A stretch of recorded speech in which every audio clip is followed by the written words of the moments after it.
So I'm going to try and make this quicker compared to my other legend tier list that I've done in the past. As you see, I've given 4 tiers this time. S tier, which is just, legends are absolutely hilarious. They make no sense. They got something that is extremely stupid. They're really easy to play, etc., etc. A is, yeah, they're good, but the thing is you have to be able to show a little competency with the character for it to really shine. And then B is obviously, just above C, and C is average. So the strengths are just going to outweigh the weaknesses, but you can still see some success with the legend. It's just that it's going to be probably a little harder, and, it's not necessarily the best thing to be playing. And then obviously the bottom tier, to me, literally why bother? And there's going to be a couple in here that maybe you guys disagree with, but yeah, it's like, why even bother? So there's 2 things I want to note before I go any further. First, I'm not going to really bother ordering it because that's always down to preference at the end of the day. Second is that there might be a couple changes that come in at the end. So if you see something that doesn't make sense now, wait till the end before, you go to dive in the comment section and just eat me alive. With that being said, though, the legends in the hilarious tier, also known as S tier, Taros. I mean, the signatures, to me, some of them don't make sense. The stats are amazing, and both of his weapons are just fantastic right now. Nerfs didn't do, anything to him. Axe in particular, in my opinion, is just a comical weapon, and so you might notice there's a couple other Axe legends in here. But anyways, moving on. Thor, the Orb Hammer combo is incredible. The stats also are really, really good.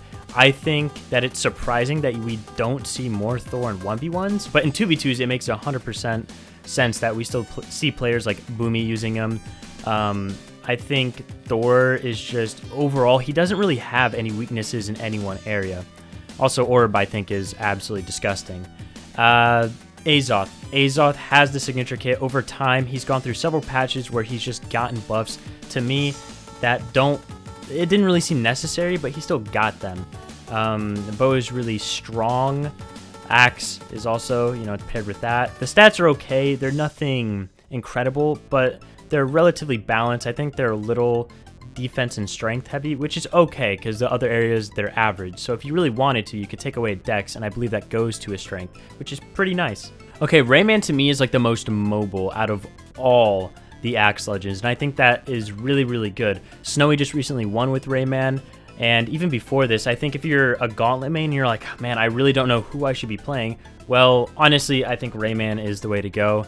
I know definitely for the Omen Oasis tournament that is coming up at the end of February, I'm going to be having Rayman as a pocket pick, just because having Axe as a secondary is really, really nice. I mean, you can build the damage easy. The signatures on both Axe and Gauntlets are quick. They're evasive. The stat spread, you can take away a Dex and add that to speed, so that just goes into how he's just so quick, so evasive, and he can just get in and out of a lot of situations really nicely. With Artemis, I could just say look at the Lance side sig, but the whole signature kit, every single signature on the kit has force. It has its use. I mean, you look at Scythe Ensig, you can do Sidelight into Ensig on that. It's really, really nice. I mean, it definitely can help kill on Scythe if you catch a dodge. The stats are incredible, right? She's one of the fastest Scythe legends, if not the fastest. I think she is one of the fastest if you do take away a Dex. And I think that goes to speed. Maybe I'm wrong on that, so again, don't quote me on it. But Lance recently did get a buff, and I think that also helps the character a lot. Bolivar is just a staple of the game. I mean, the signature kit overall, just like Artemis, is really, really well rounded. They hit hard, they're simple, they're straightforward. The hammer sword pairing is very similar to the orb hammer pairing, where you can use sword to get in and out, and you can do a lot of quick damage with it. But when you want the kill, when you need the kill, although I would say sword is a little more reliable maybe for killing and can kill earlier in some cases than orb, and orb does have its own benefits as far as maybe gimping earlier. Maybe gimps are easier, but point being is that matchup, the hammer sword, is very nice, and you're going to be finding yourself also having a benefit of just taking away a Dex, and you can play 7 strength, and you're gonna have 5 in every other category of the stats, which is also awesome. I don't know why I've never been able to really get behind Petra, But Petra is a character where that strength and speed that she has is just monstrous. I mean, it makes the character super fast. You can play her super aggressive, but there's also a couple gimmicks you can do. You can do the N-Sig off stage. You can use her as a zoning character. I don't know how N-Sig on, well, really on gauntlets and side sig on gauntlets, really the gauntlets in general, I don't know how they haven't been nerfed more. It's crazy. She's super good. If gauntlets were to get buffed, that, first of all, it would make sense for gauntlets to get buffed in my mind at least, but it also would just put this character completely overboard. Now, the one, I guess, downside you could say is she does have 4 defense, but at the same time, it's easily balanced by just how many crazy things she has to offer. I don't really need to say too much about Moonin. Moonin's the newest character in the game. The nerfs that they gave weren't enough at all. Everything's still super strong. The bow kit in particular is really, really good. D-Sig and side sig on bow are good. You can do D-Light into N-Sig on bow, just like Koji, which we'll get into in a minute. And the Scythe, I mean, yeah, the Scythe has its moments. The stats, though, are definitely something to pay attention to. She is a higher speed Scythe legend and bow legend, and that is really nice for both of those weapons. You can stay on the opponent, so it's awesome. Right now, to me, Koji almost feels like an alternative, if not a better version of Hattori, especially in 2s. When you look at a player like Santi, for example, Santi does such a good job at getting in and out, helping his teammate, but the one thing that I would say Koji has over a character like Hattori in 2s is that the raw kill potential that Koji has is just crazy. You look at moves like side sig on sword, you look at pretty much the whole bow kit. I mean, D-Sig doesn't necessarily kill, but the hitbox is amazing. I think bow can be at some points underrated for 2s. Sword is just a staple. Sword N-Sig is awesome. Now, the stats aren't particularly incredible, but at the same time, you lose a dex and it can be added to his defense, so he has average stats overall, while still having 7 dex. So, you know, that helps the character also feel a little bit better. The one sig I'll say on Zol that feels like it's really, really good to me at least is probably, I would have to say, Cannon down sig. Cannon down sig can be really, really good, especially if you're trying to like ledge trap. Aside from that, I don't know, they just kind of feel like, oh, if you hit him, awesome. They do a decent amount of force and they can kill, but the raw strength that this guy has, again, like he has 9 strength at base. Now, a lot of people are gonna take that down a notch to 8 and get a speed, and that's fine.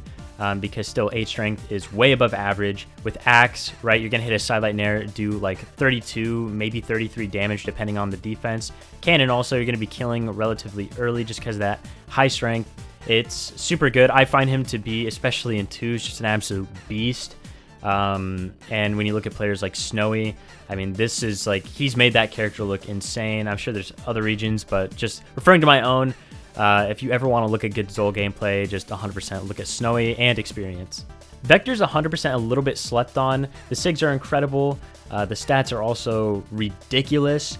And man, that bow D-Sig, like the bow D-Sig and the N-Sig on Lance are just, they're out of this world. Like once someone actually picks a Vector and cares to showcase the character, it'll be interesting. I think they can absolutely make a run with the legend, but until that happens, it's just kind of like the wild card to put in S tier in my eyes. Even though Mordex did receive a couple relatively small nerfs in the last patch, it's still Mordex. I mean, the character feels ridiculous to play. I think the Scythe Gauntlet pairing is much better than some people probably realize. I mean, the stats also, they do wonders for the character. And yeah, there's not really much else to say. I mean, the design of the character carries him so hard. You can nerf him all you want, but at the end of the day, it's still going to be Mordex. He's still going to be one of the just best made legends in the game. Shang, if you take away a dex, you're going to have the perfect stats for Spear, and also, I guess, you're going to have good stats for Gauntlets, but with Spear, you're going to have that side air into Enlight, which is really nice. I mean, it's just another added thing that you can have. The signature kit overall, I don't think there's a single bad signature. Like the worst signature that this character has is going to be D-Sig on Spear. And even then, I mean, that thing hits so hard. It's insane. If you're a Spear player and you're wanting to try out Gauntlets, I definitely recommend Wushang.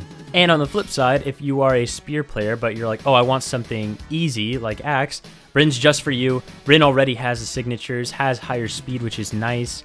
Not much else to really say. I mean, You have like the Axe Ensig, for example, which is incredible, but I find Brynn to be a character where it's definitely gonna shine, especially if you know what you're doing. You know where to place the signatures, and she's gonna be absolutely ridiculous, even though she definitely has had better days. I'm surprised we're not seeing Onyx more talked about. Onyx still has an incredible signature kit. I think Onyx, I mean, the stats, again, ridiculous. They just absolutely don't make sense. You can go down to 3 decks and you're barely gonna notice anything. The Cannon and Gauntlet matchup, it's kind of like, to me, it's like Mordex of Cannon, where the character has all these tools. It's a matter of, oh, okay, do you know how to use them? And if you can place them, I mean, you're gonna be getting kills super early. Some of them are super fast. Again, the stats and the weapon matchup, you can play Onyx really aggressively, super defensively. It's just a really flexible character that's not going to die, and even right now with the heavy weapon meta is going to do super well. Fate, I mean, the signatures on Fate, I still think Fate is the best orb. Maybe that can be argued at this point. But with that being said, Scythe is also still extremely strong, and the character has fantastic stats. Given that this is the biggest rank, I'm not going to go through and talk about each legend individually, but I will just reiterate the point that this is amazing in the proper hands, right? So if you have, for example, Llama on Thatch. Llama this weekend ended up getting, I believe, 4th, if I'm not mistaken, and that's insane. Like, Thatch definitely has properties that are good, but at the same time, it's the user who's enhancing the character's abilities to, like, the absolute max. I would say that none of these characters are going to drop down in rank. I mean, maybe you guys disagree with that. I would say, if anything, I can see some of these characters having an argument to be bumped up. So now we're down to B tier. We'll start with Isaiah. Isaiah, I don't really think the stats are anything that wild, and when you look at other canon character stats, that's kind of sad. But the thing is, Isaiah definitely doesn't have bad stats, but he does have some signatures that definitely redeem him to some degree. Cannon and blasters also aren't really that bad of a combo. I mean, it's unique, right? If you're playing blasters and you want to have cannon, which really that only means like Boomy, maybe Cody, it's a very niche character. But if you know how to use the sigs, they are going to hit extremely hard, the Cannon D-Sig, and like I said, I think I said the Blasters N-Sig. Both those SIGs are incredibly strong on the character, and they definitely balance him out. So from personal experience, when playing Kaya, when I played her in 2v2, she was at her absolute peak. This was before Spear was nerfed, this was before Bow was nerfed, so she felt really, really good to use. And I don't necessarily remember if she had any signature nerfs. The last one I can remember is a buff on side sig, but in 1v1s, I feel like this character struggles a bit because like the time to kill is much lower compared to other legends in the game. With that being said, the stats are incredible. She can be a really, really good 2v2 legend, and the signatures, although they don't necessarily have super high force, I mean, I guess Bo D-Sig can hit hard, and Bo N-Sig is just an absolute monster. It can be hard to kill sometimes with this character, and unless you're playing on your A game, it might just be better to use a different legend. To me, Lord Vrax, I mean, the guy has ridiculous signatures, but that's about it. Lance can be pretty good. Blasters in the right hands are obviously going to be pretty good, but the stats, just not it. Lin Fei, kind of the same story as Vrax. Cannon and Katars, I think they're both pretty good weapons right now, especially, you know, that high dex might make them feel pretty good, but at the same time, it hurts so much because at the end of the day, you're going to be looking for a Cannon N-Sig, which is extremely unpunishable, and if she didn't have that Cannon N-Sig, I honestly think this character would be kind of booty. Ada's a weird character because they did buff her in the most recent patch. I believe they buffed the N-Sig Force, if I'm not mistaken, and, you know, that's okay. The stats kind of hurt her. At best, you can have 4 defense. That does take away a dex, which is nice.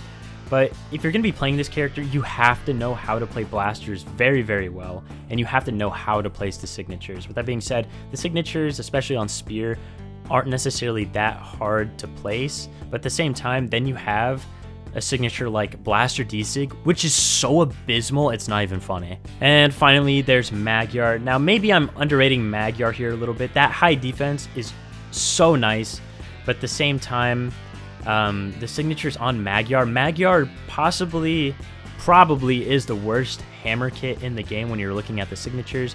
Also, the greatsword kit might be the worst in the game as well. Greatsword alone, though, and hammer alone, that's like, they're both good weapons. They're fine, and I think the pairing is pretty good. So what I'm actually gonna do, I'm gonna bump up to A, because when you look at certain people using Magyar, right, namely Sandstorm, right, they're gonna find success with the character. Now maybe that's just a player difference, but at the same time, he really can show what makes a character good and what exactly you should be doing on the character to win. So you know what? I'll give Magyar the benefit of the doubt. I'll put Magyar in A. And you guys probably thought I was gonna put Jiro in the why bother tier, but I decided not to. His signatures are just way too strong, specifically on sword, to put him in the why bother. Like, again, it comes down to if you can place the signatures, yeah, they're gonna be good, but the stats are just horrible. Why would you play him versus any other Scythe legend? It just doesn't make any sense. And the last two legends, Zariel might be a weird one, but first let's talk about Queen Nai. Queen Nai, to me, I just think that Queen Nai, I mean, the stats at the end of the day are super killer to her. The deck actually hurts her with Katars in particular. You do have nice things. That high defense can be pretty good. Maybe I'm undervaluing both of these legends. I don't really know. It's just, I feel like these are characters, like, why are you handicapping yourself by playing them? It just doesn't make much sense to me. You literally have so many better options to play, so why bother? And that goes for Zariel too, sort of. It just feels like Zariel fills a role in the game that is already filled by legends that do it better, namely Koji and Vow. Why play Zariel when you can have the Bow of Koji, which is just overall 100% better, or the Gauntlets of Vow, which the Gauntlets, you definitely could argue that the Gauntlets of Vow are much better, and even the stats of Vow are better than Zariel. Now, with this logic, you could probably make arguments for other characters that I put on this list. With that being said, though, this is just how I feel about the character, because, like, when was the last time you saw a Zariel do anything? Literally every other character, even Queen Nai, has done something. Now, to be fair, Queen Nai was, that was a while ago. But with that being said, it's like Zariel just has never shown up. And maybe Zariel is one of the lower played legends. I don't really know. But, even the boy Jiro has done something. Like, it's just this character, no one's found a spot to play this character, at least a reasonable spot. I get there are some people who really like it, but yeah, I mean, the character's just there. The character exists. Why ever play this character? But that's going to do it for the tier list. This is my final tier list for Winters 2022. So I hope you guys enjoyed, and thanks for watching. See you guys around. Peace.